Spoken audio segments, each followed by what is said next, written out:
복음이 무엇일까요? 복음은 말 그대로 복을 담은 소식, 기쁜 소식이죠. 그런데 여러분은 복음의 내용을 어떻게 알고 계시나요?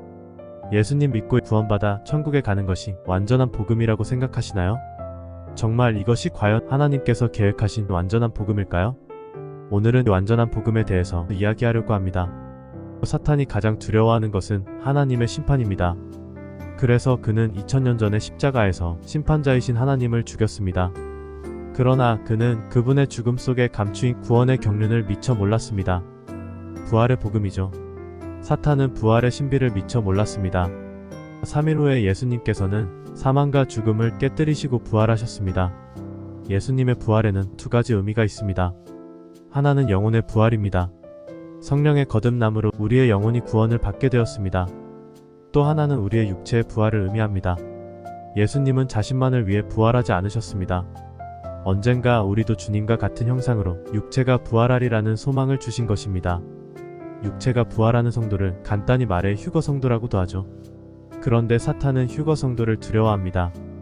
왜냐하면 이들이 재림하시는 예수님과 함께 내려와서 아마겟돈에서 사탄을 심판하는 무서운 전사들, 세상의 정복자가 되기 때문입니다. 이 비밀을 사탄이 주님의 부활 이후에 알게 됩니다.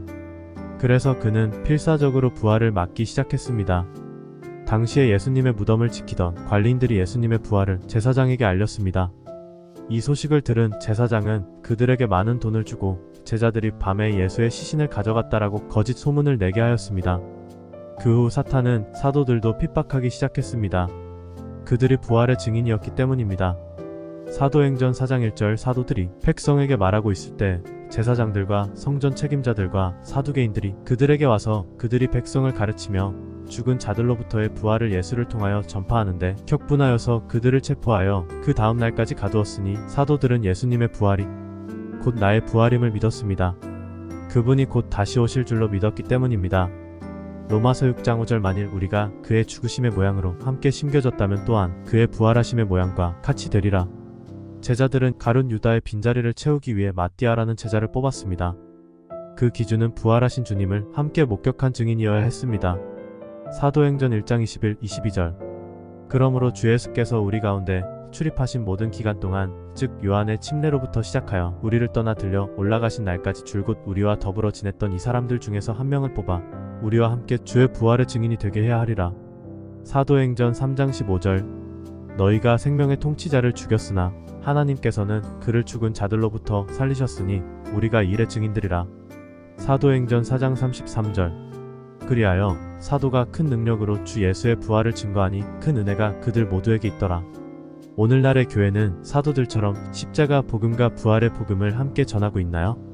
얼마나 많은 기독교인이 육체의 부활을 믿고 있을까요? 이 부활의 복음이 없으면 교회가 세상에 어떤 희망을 줄 수 있을까요?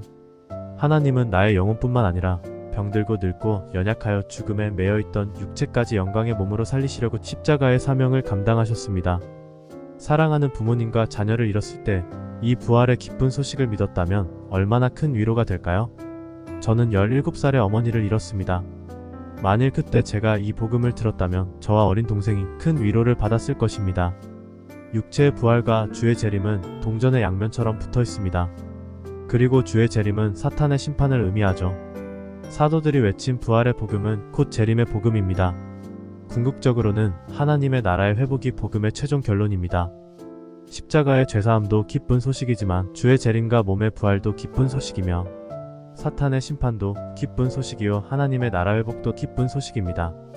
다시 거슬러 올라가 십자가로 시작해서 주님의 부활과 이후에 다가올 성도의 육체의 부활, 주의 재림, 사탄의 심판과 하나님 나라의 회복 여기까지가 하나님께서 우리에게 주신 복음의 A to G입니다.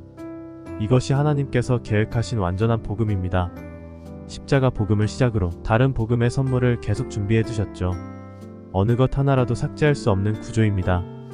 특히 사탄의 심판이야말로 최고의 엔딩을 선사하는 사이다 복음이 아닐까요? 그래서 사탄이 아주 오래전부터 온전한 복음을 막아왔습니다.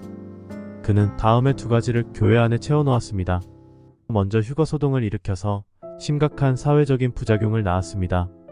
이후 성도의 부활인 휴거와 주의 재림, 사탄의 심판과 천년왕국이란 단어는 교회 안에서 금기어가 되었습니다. 진짜 복음의 이단의 교리라는 프레임이 씌워진 것입니다. 이것이 수십 년간 교회 안에 뿌리 깊게 자리 잡게 되었죠. 두 번째로 사탄은 인본주의라는 가라지를 뿌려 놓았습니다. 이것은 하나님 중심이 아닌 사람 중심의 사상입니다. 인본주의는 사람이 보기에 좋고 먹기에 탐스럽고 지혜를 줄 만한 선악과입니다. 그래서 이것을 먹으면 완전한 복음이라는 이 생명나무의 열매를 먹을 수 없습니다. 사탄은 완전한 복음을 쪼개고 훼손하고 왜곡시키고 일부는 삭제시켰습니다. 그리고 사람의 머리에서 나온 이론과 교리 같은 혼합된 사상들로 강단을 채웠습니다. 자유주의 신학과 민중신학, 신비주의, 신사도운동, 번영신학, 에큐메니칼 운동, 여러 사상과 혼합된 이론들이 강단을 지배하게 되었습니다. 이제 사람들은 교회에서 고상하고 매끄럽고 부드러운 세련되고 재미있는 설교를 좋아합니다. 공감이 되는 메시지로 위로받고 감동받고 교회에서 힐링이 되길 원합니다. 내가 중심이 되는 인본주의에 물든 설교를 좋아합니다. 예배 시간에 심리학, 철학, 인문학, 교육학, 신학, 윤리학, 상담학 등의 입각한 설교를 말씀과 같이 배우고 있습니다. 교육 강좌나 문화센터 모임, 찬양 집회 같은 문화 콘텐츠에 열광합니다. 아이들은 복음 대신 도덕심, 인성교육 등을 교회에서 배우고 있습니다. 번영신학, 기복주의를 기반으로 한 설교, 재정의 부흥, 치유사역, 잘 먹고 잘 사는 법, 삼박자 축복, 축복설교가 차고 넘칩니다. 많은 이들이 병치료를 위해 교회를 다니고 소원 성취나 고민 해결, 비즈니스를 위해서 교회를 다니고 있습니다. 또한 인류애와 다양성 안에서 다른 종교 동성애 등을 포용하는 종교다원주의를 추앙하고 있습니다. WCC, WA, NCCK라는 단체가 이에 앞장서고 있습니다. 목적이 이끄는 삶의 저자인 릭 워렌 목사는 크리스찬과 무슬림의 연합을 선도하며 크리슬람이라는 신조어를 만들기까지 했습니다. 사도들이 전했던 온전한 복음의 방향과는 많이 다른 것이 보이시나요? 시편 55장 21절 그의 입의 말은 버터보다도 매끄러웠으나 그의 마음속에는 전쟁이 있었도다. 그의 말들은 기름보다도 부드러웠으나 그것들은 뽑힌 칼이었도다. 지금은 미지근한 신앙으로 책망받았던 라오디게아 교회가 주류를 이루고 있는 마지막 시대입니다. 사도들이 간절히 원했던 부활과 주님의 재림이 어쩌면 이 시대에 이루어질지도 모릅니다. 어떤 학자가 말했습니다. 진실이 너무 충격적이면 오히려 사람들이 믿지 못하게 된다고. 맞습니다. 육체의 부활 휴거는 성령의 도우심이 없이는 믿을 수 없습니다. 제자들도 성령으로 거듭난 이후에 진정한 부활의 산증인이 되었습니다. 이 시대 사람들은 매우 복받은 세대입니다. 교회 안에서 누군가는 살아서 죽음을 보지 않고 주님을 뵙는 행운을 거머쥘 수 있기 때문이죠. 은혜 위에 은혜가 임한 세대라고 생각합니다. 어느 날 예수님께서 세상이 아직 평안하다, 안전하다 하며 먹고 즐기는 사이에 갑자기 성도를 하늘로 끌어올리실 것입니다.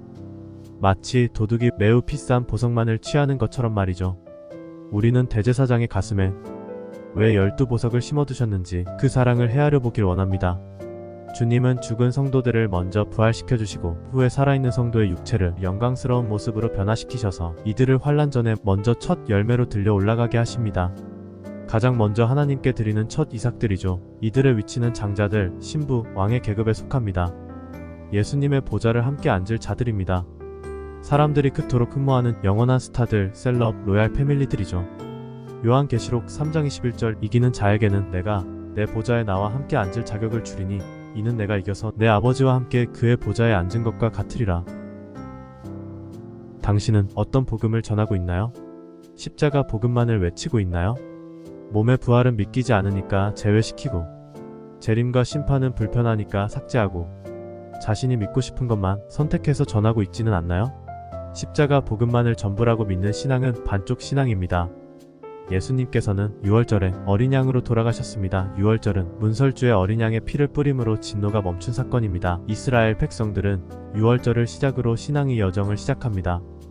홍해를 건너서 시내산에서 하나님과 언약을 맺고 만나와 메추라기를 먹었으며 반석에서 나오는 생수를 마시고 할례를 받고 수많은 전쟁을 치르고 최후의 끝까지 남아 요단강을 건너는 과정을 겪은 후에야 비로소 약속의 땅 가나안에 안착할 수 있었습니다. 십자가의 죄사함은 복음의 완성이 아닌 출발선임을 잊지 마세요. 또한 많은 이들이 종말을 알고 싶어 하면서도 휴거와 재림 심판을 공부하면 이단이 될까봐 두려워하고 있습니다. 그런데 휴거 소동을 일으켰던 다미성 교회보다 더 악한 이단이 있습니다. 부활을 막는 교회입니다. 완전한 복음을 막는 교회죠. 이들이 하나님의 최대의 대적자입니다. 사도 바울 당시에도 부활을 전한 증인들과 그 반대편에 서서 부활의 복음을 막고 핍박하고 조롱한 자들은 여전히 지금도 함께 공존하고 있습니다. 만일 교회 지도자가 이 복된 주님의 오심과 성도들의 부활과 심판과 천년왕국에 대한 복음을 무조건 이단의 교리라는 프레임을 씌운 채 외면한다면 결국 그는 무익한 종이라는 책망을 받게 되고 그의 교회는 땅에 버려지게 되어 대환란에서 울며 이를 가게 될 것입니다.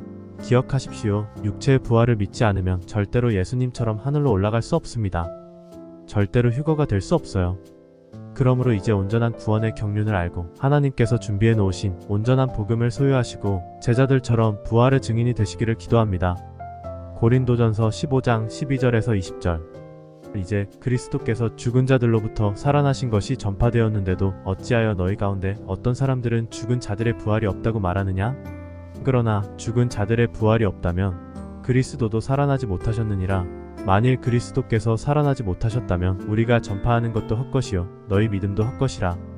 만일 그리스도께서 일으켜지지 못하셨다면 너희의 믿음도 헛되고 너희가 여전히 너희 죄들 가운데 있는 것이라. 그렇다면 그리스도 안에서 잠든 사람도 멸망한 것이라. 만일 그리스도 안에서 우리가 바라는 것이 오직 이생뿐이라면 우리는 모든 가운데서 가장 비참한 사람이라. 그러나 이제 그리스도께서 죽은 자들로부터 살아나셔서 잠자는 자들의 첫 열매들이 되셨느니라. 고린도전서 15장 51절. 보라, 내가 너희에게 한 가지 신비를 말하노니 우리가 다 잠잘 것이 아니요 오히려 우리가 변화될 것이니 마지막 나팔 소리에 눈 깜짝하는 순간에 그러하니라. 나팔 소리가 나면 죽은 자들이 썩지 아니하는 몸으로 일으켜지며 우리도 변화하리라. 그리하여 이 썩을 몸이 반드시 썩지 아니함을 입고 이 죽을 몸이 반드시 죽지 아니할 몸을 입으리라. 이 썩을 몸이 썩지 아니함을 입게 되면 그때 사망이 승리 속에 삼킨 바 되었으니 기록된 말씀이 이루어지리라. 데살로니가전서 4장 13절에서 16절. 형제들아, 잠든 자들에 관해서는 너희가 모르게 되는 것을 원치 아니하노니 이는 너희가 소망이 없는 다른 사람들과 같이 슬퍼하지 않게 하려는 것이라. 예수께서 죽었다가 다시 살아나신 것을 우리가 믿는다면 그와 같이 하나님께서는 예수 안에서 잠든 자들도 그와 함께 데리고 오시리라. 우리가 주의 말씀으로 너희에게 말하노니 주께서 오실 때까지 살아남아있는 우리가 잠들어 있는 자들보다 결단코 앞서지 못하리라. 주께서 호령과 천사장의 음성과 하나님의 나팔 소리와 함께 하늘로부터 친히 내려오시리니 그러면 죽은 자들이 먼저 일어나고 그리고 나서 살아남은 우리들도 공중에서 주와 함께 주와 만나기 위하여 그들과 함께 구름 속으로 끌어올려 올라가리니 그리하여 우리가 영원히 주와 함께 있으리라. 그러므로 이러한 말로 서로 위로하라.